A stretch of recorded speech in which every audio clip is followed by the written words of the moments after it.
Hello ವೀಕ್ಷಕರೇ, ಎಲ್ಲರಿಗೂ ನಮಸ್ಕಾರ. ವಿಜಯವಾಣಿಯಲ್ಲಿ ಪ್ರಕಟವಾಗಿರುವ ಈ ದಿನದ ಪದಾವಳಿಯನ್ನು ಬಿಡಿಸೋಣ ಬನ್ನಿ.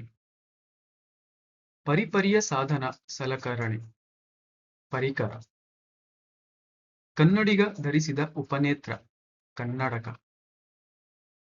ಯಕ್ಷಿಣಿಗಾರನ ಕೈಲಿರುವ ಕೋಲು ಮಂತ್ರದಂಡ. ಕಾಣದಾಗುವಿಕೆ ನಾಪತ್ತೆ.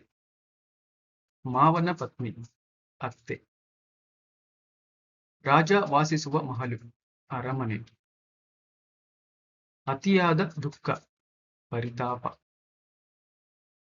ತಾವರೆಯಂಥ ಕಣ್ಣನ್ನು ಹೀಗೆನ್ನಬಹುದು ಪದ್ಮಲೋಚನ. ಶ್ರೀಕೃಷ್ಣನ ತಂದೆ ವಸುದೇವ.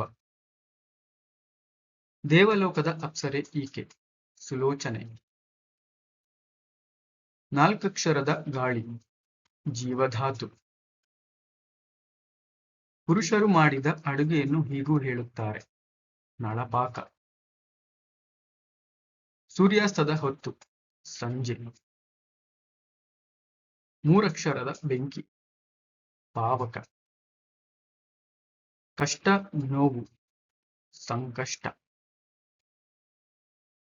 ನಾಲ್ಕಕ್ಷರದ ಇರುವೆ ಪಿಪೀಲಿಕ. ತೆಪ್ಪದ ಸಮಾನಾರ್ಥಕ ಪದ ನಾವೆ. ಬಟ್ಟೆ ಇಲ್ಲಿ ಚೆಲ್ಲಾಪಿಲ್ಲಿ ಅರಿವೆ.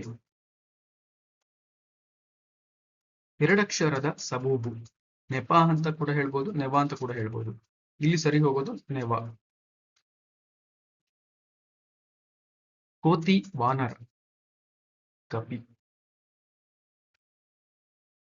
ಧನ್ಯವಾದಗಳು. ಈ ವಿಡಿಯೋ ಇಷ್ಟವಾಗಿದ್ದಲ್ಲಿ ಚಾನೆಲ್ಗೆ ಸಬ್ಸ್ಕ್ರೈಬ್ ಮಾಡ್ಕೊಳ್ಳಿ, ಲೈಕ್ ಮಾಡಿ, ಶೇರ್ ಮಾಡಿ. ಧನ್ಯವಾದಗಳು.